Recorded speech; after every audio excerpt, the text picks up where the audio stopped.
Monet, thank you so much for taking the time. I am super excited about this project because I am married to a classically trained opera singer bass. So, Oh, nice. That's cool. yeah. So Where did your partner go to school? he went to Washington University, Yeah. St. Louis. Yeah. Uh, did like some performing in the St. Louis Opera, and I was watching a video from your show, and when you said like I'm 18, and they said like my voice isn't going to mature until 35, and he's like, yeah, that's exactly what I heard. Yeah. Literally. You're like, oh my God, am I really gonna be doing this? God, save But me. well, so what has it been like bring? Because I know the story of all of this, for the Drag Race fans, is watching All Winners and seeing you perform an opera for the first time in drag. You said, and there was like trepidation about merging these two worlds. What was the trepidation? Like, what kept you from doing it for so long? I think in school, like when you like think of the bass is never really the star of the show, right? It's always the soprano, the tenor, mainly the soprano, and like the bass is always some supporting character. You're like the priest or some dad or the villain, and you're like your voice is like this like low thing that is supporting these beautiful higher tones. I think I kind of internalized a lot of that. I was like, oh, no one wants to hear like a bass like singing, especially in drag. Like no one wants to hear that or see that. And then when I sang the aria in Drag Race and saw how people reacted to it, it was like it was so affirming that people found beauty in how I sounded. And that I think that juxtaposed with how feminine I am in drag and how elegant and beautiful that is, juxtaposed to this low bass singing, I think is something that people really celebrated and loved, and it made me fall in love with it. Well, and it's been such a success. Like, what? When did you start actually like pursuing it outside of Drag Race? Because now you've performed at so many different operas all across the country. Like, how did that go from I'm going to do this in the talent show to I'm going to do this IRL, like on the road? Yeah. After All Star 7, Ryan Taylor, who is the director over there at Minnesota Opera, he reached out and he was like, "Hey, he got my contact from my friend Laquita Mitchell, who was a beautiful soprano. And he was like, "Hey, I got your contact from Laquita. I just wanted to know, like, would you be interested in doing a role with the Minnesota Opera?" And I was like, "Yeah, I would." And he had the idea of doing the Daughters of Regiment, and there's a traditionally non-singing role in that show, the Duchess. And he's like, "But if you do it, we'll like put an aria in there, what we call a suitcase aria. You like take an aria from somewhere else and just pop it in the show because that's how that works." And yeah, so I sang it there and it went over really well. We brought a lot of new faces to the Minnesota Opera, which is really cool. And then I took that and I just recently did it at Colorado Opera. And then so now I'm becoming like the Duchess of the States. Hopefully I'm doing it everywhere. I love the role. It's a fun, I pop into the show for just a second act only. And so it's like a fun little role to do. I really enjoy it. When you go do those, like, drag queens, drag makeup is different from any other kind of makeup and stuff. Like, are you going in and doing everything yourself, or are you like turning yourself over to the whoever's on staff there? How does Yeah, that no, no, no. work? I'm doing it. I'm doing it myself. I'm going full Monet, full glam, full glitter, full contour, full everything. Um, uh, and I'm not opposed to doing something more period or something that feels more appropriate for that period. But when you come to see Monet, you come in to see the doll. So I make sure I do my drag. And what I also love, like my husband always talks about like loving opera in the year 2024 is so rare, or like in movies, it's always the villains that like opera and all that stuff. And like you've Yeah. studied it, you went to it. Like, what drew you to opera initially to like choose it at 18? I think with Tribute Opera, I went to a performing arts school for high school in New York, and the choir director there, Chantel Wright, she was really big on like teaching us like classical music is an art form that is for you that you just don't know. So she had us singing like lots of anthems and spirituals, and we do like these like works. We would sing like the Fauré Requiem or like the Schubert Mass in G. And so in high school, I was developing this love for classical music that I still love. I still love choral music. Choral music is something that I kind of want to get back to doing. But with my schedule, it's hard to be part of a choir or in any way. So maybe like later on, I can go back to choral music because I love, love, love choral music, which I think is so majestic in its own right. But from there, she recognized that I had a beautiful instrument, and she pushed me to audition to do it in college, to to do opera performance in college. And for more than that, I think that music teachers are teachers in general can have such a huge impact on kids, and she had a huge impact on me. So I wanted to do music ed in college. So I ended up doing music ed and opera performance, and I ended up dropping the performance degree because I was doing so much of the same classes with the music ed degree anyway. So I was like, Rich, I'm not paying these motherfuckers double the money to do music ed and opera. So I just did the music ed part, and it was great. And yeah, Miss Wright in high school really helped me see opera and classical music. What I love about like the pairing of opera and drag is that drag as an art form encompasses everything, even things you don't think it encompasses. And then when you do it in drag, it's like, yeah, this makes total sense. Like, Hmm. like Trixie doing country music in drag, and she, has talked about expressing the same similar trepidation of like, I can't play a harpsichord in drag, and then it makes sense. And opera in Yeah. drag makes sense, and it really does make sense. I mean, like now that you've been doing this more, are there any more similarities that you've noticed between the worlds of drag and opera? I think the drama of it all, I think when you think Yeah. about opera, is like over the top, so dramatic. And I think that, something in high school, in college, we did a class called the singing actor, where you kind of like learn to, do you like, instead of like having a whole bunch of words, to give it like a syllable, and you sing a song on one syllable, like ah or ooh. And your job is to emote and evoke what the text and the music is saying with just singing on a vowel.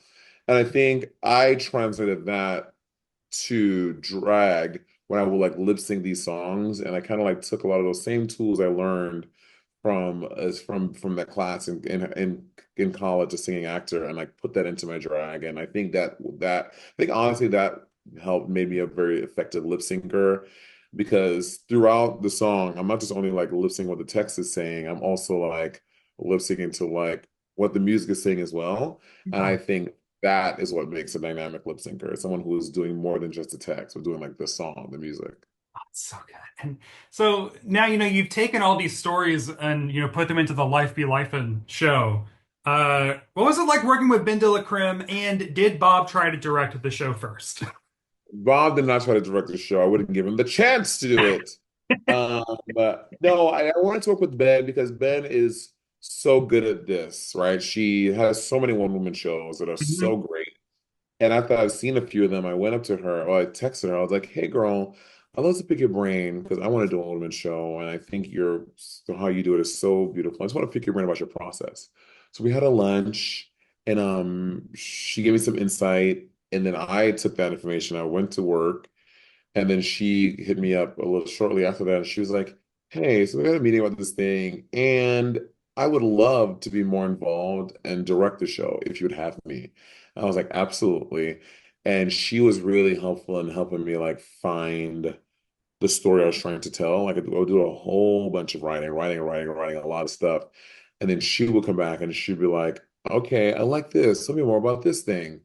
And it was just me like expounding upon these like anecdotes I had and just getting more and fleshing them out more. And she helped me thread the needle of like how these things all work together and what is the bigger story that I was telling that I didn't realize I was telling. Well, and what is also so great about drag performers, and you specifically, is that y'all do so much. I mean, like you act, you podcast, you now sing, and everything. When you're putting a show together like this, are there, oh, we don't have room for me to do XYZ. Like, how do you decide what actually goes into the show when you can do so much? Yeah, I think with the stories I'm telling have a big part to do with that. I think, in this one specifically, I'm really talking about me finding my voice and what that looks like for me. Because I think it's something that I did have to find. That's something, and I think I don't think that's something unique to me. I think a lot of people in your coming of age and you're like finding a lot like who you are, like what your point of view is, like how you see the world. And so it just seemed like a natural thing to have my voice being centered around and finding this thing that has given me so much identity and success. So that's why I definitely wanted to put singing into it. And I think comedy is a natural way that I exist in the world and I tell stories. I'm always telling jokes. I'm never a serious person. I'm always unserious. So comedy and music felt like two natural ways that I should go in this show. And I also love that you kind of also like paved a way, not to say that like you and Sapphira Cristál, like Sapphira coming on and doing opera on Drag Race was like, oh my God, like the doors Monet opened. Although I'm not saying that like you inspired Sapphira to get into opera. Yeah. But like, what is your did y'all like know about that shared interest like a while ago, or was that more recent, like this year, or Yeah, so Sapphira, when I was, in New York City doing my thing for all those years, Sapphira would come in here and there, but we never really worked together, interacted a lot in New York. So I had heard that Sapphira was a singer, but I don't think I ever heard her sing. Maybe like one time I did before. I saw her doing it on the show. So I knew she could sing, but I didn't know like the depth of her talent. Because opera singers are so snobby and so gatekeepy. Like you hear someone sings opera, you're like, sure, but can they sing? And then obviously she did the Puccini on the show, which was so beautiful. And she came up to me and she's like, hey, so I'm working with someone who has this opportunity with Lincoln Center. And I would love if you would come on to create this show. We can create it together.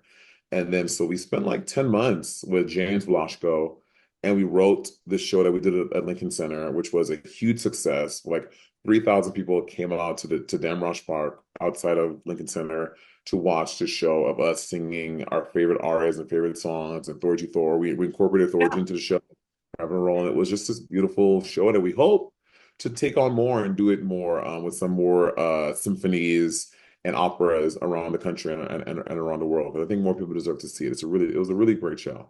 Well, and, like you mentioning just like the word gatekeeping and how there is something almost like that high culture, those are, affluent, rich, straight, white. Like there's something like, when you see it depicted in movies, it's always that. And there's something Mhm. so cool and subversive and celebratory about seeing this like queer influence into those areas. I mean, like, I'm sure that isn't lost on you when you're doing it at Lincoln Center. Yeah, it really isn't. And because I grew up in New York City. Like I remember like after school, me and my friends would go and get quarter waters and sit right outside Lincoln Center and like fuck around and like be, eating back 25 cents. Remember when chips were 25 cents? 25 cents bag for chips and like drinking like quarter waters out there and just like never in my life thinking like how one day all my overt queerness that I was suppressing back then and all that stuff would lead to me headlining my own show there,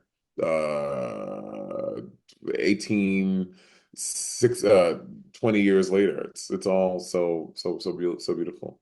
What has the response been in general like when you meet fans now? Are a lot of opera fans like coming out of the closet? I mean, like, are you now discovering, oh, there's actually a big desire for this?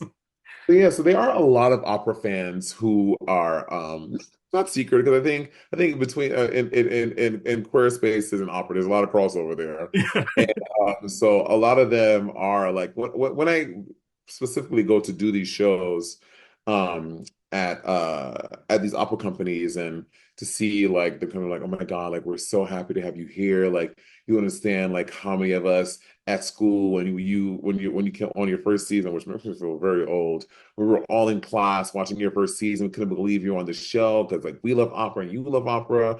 And I'm also from a music fraternity, Phi Mu Alpha, and so many of them come up to me and they're like, "Oh my God!" Like they're all just so excited and proud to see a fellow opera loving, opera singing drag queen like out there doing their thing. So great. I have to switch gears because I would be remiss to talk to Monét X Change and not talk about Survivor, I think. Yes, I'm watching I the first few. I watched like seasons whenever I went to HD because I can't do with Yeah. this. Oh my God, same. Which is like season 13. Yeah, Or like season 4 of Drag Race on. Like 1 through 3 is hard for me just because that four, but it's but so I've seen like 20 seasons or whatever. And are you watching the current season? Are you up? I'm watching the current season. I think it's actually a really good season. I think now, they're 40 something, it's 47 seasons in, so they're trying to do a lot of things to make it more interesting and more fun. But I do like this current season. I think it's a good season. I can't believe that John Lovett went home first, which is kind of wild. Chaos. Um, yeah, but it's Survivor's so good. I can't believe Jeff Probst has been doing this thing for 20 plus years. To me, that's the craziest part. The Jeff Probst is still out here hosting the show. I'm like, Jeff, pass the baton to me. Yeah. Well, would you want to host or would you want to go on it first? I wanted to go on, but my good sis Bob the Drag Queen, who's on the new season of Traders coming out, he works with some Survivor players on his season who are on it. I think Tony's on there, Yes. Oh God, yeah. and then he was saying he's like Monet, we're talking like about like their times on that show, and I don't think you want to do it. He was like people are getting like gangrene, people are getting infections, like they're really out here living the wild. Like came, I was like, maybe not. I mean, I could even camp. Camping would be a lot for me. Like I would need to Yeah, glam. So yeah, I don't know. But I say that now and I get the call to do it. I probably would jump on the plane and do it. if you had to do blood versus water, who was going with you? Ooh, blood versus water. I wouldn't take Bob because he could not exist in the wild. I would need someone who could do it. I would go with, if I had to do blood versus water, I would go with Mateo Lane. Hmm. Medium Mateo Lane. I think that Mateo would be Mateo's strong. Mateo would be he'd have a good social game because he can make people laugh. And so yeah, I think Mateo Lane is a good person to go with. When you met Jeff Probst, is that what was more like gag worthy, meeting RuPaul or meeting Jeff Probst? Ooh, I'm still gonna have to go with meeting Mother. Although Jeff Rose was great, he was so sweet and he was so nice, and he like knew that I was a big fan of the show, and he was like wanted to take all the pictures. So Jeff was lovely. We should get Jeff Probst on as a guest judge on Drag Race sometime. I wonder why. Yeah, he should. That'll be fun. Are there any like Survivor rules that you think should be implemented on Drag Race? I mean, like, I think the way that Drag Race tried to use idols, in Sapphira season, was like, come on, guys, like you gotta try. Yeah, I don't think idols will work. I think what we could do, I think they should, but one season just go with a vote like a tribal judging thing. I think they should just try it one season. Just give it one season, y'all, Yeah. where the girls get to vote each other off. Well, it's kind of the Like chaos of maybe the judges get like one or two saves a season. They can be like they can veto it, you know what I mean? Tim Gun But save. Yeah. yeah, but I think that just try it for one season, let the girls vote each other off. We're Uh, we're 17 seasons in. Like there's no hurt in trying something new. I mean, Survivor changes stuff every single season. They're like this year, like it's not 4 tribes, it's 3 tribes. Yeah, Like, there's no, exactly. it's nuts. Do you remember the year they did? It was like the race season. It was like the Asian tribe versus the black tribe versus the white tribe, versus the Latinx tribe. That was crazy. There is a why. Like I like to say that like Gen Z could not handle like 90s road rules in real world. Like the kind of stuff like Irene slapping Steven, like I know that was uh crazy. Oh my Baloo God. trying to jump out of a castle on Road Rules Europe. Like there's like Gen Z would Yeah, not know how to handle how yeah, wild they were like not for well. old top Bro, model Gen Z, stuff. Gen Z can't handle a common cold. They can handle this shit. Well, and lastly, I wrote it, so I also do drag myself, and I've written a like how to do drag, like kind of like bare bones. These are the things to buy. This is the stuff. Because when I was starting drag, I couldn't find like one place to get everything. Uh, what are your tips for you specifically? You have such a great body. You like do such a good job with corset and padding and stuff. What are your tips for like beginners when it comes to that? Ooh, I think number one would be to get a fishnet. I think that So what I would do is I would when I first started, I would have my pads. I would put my first layer of tights on, put my pads in there, then put a second layer and a third layer of tights. And then I is the type of person who like that shiny leg look, but sometimes it looks a little artificial. A way to soften that and to give skin on stage is to put a same a flesh colored fishnet on top. For me, it's chestnut by Capezio. Hmm. For someone like Bob, I think he does there's a deeper color like it's like Java, or Yeah. for there are different colors. You put a flesh colored fishnet on top of your tights, and it gives skin. And if you are want to do a girl who you don't want to wear tights, you can just do your bare legs, shine them up real good with like lotions and potions, and then put a flesh colored fishnet on top of that. From the stage, it looks like you don't have anything on. It reads like skin. Okay. Trust me, you may doubt, but it reads like skin. Oh, now as soon as I switched to Capezios, my life was so much I easier. know. Just They're wear so like durable. 4 layers of Capezio, and Yeah.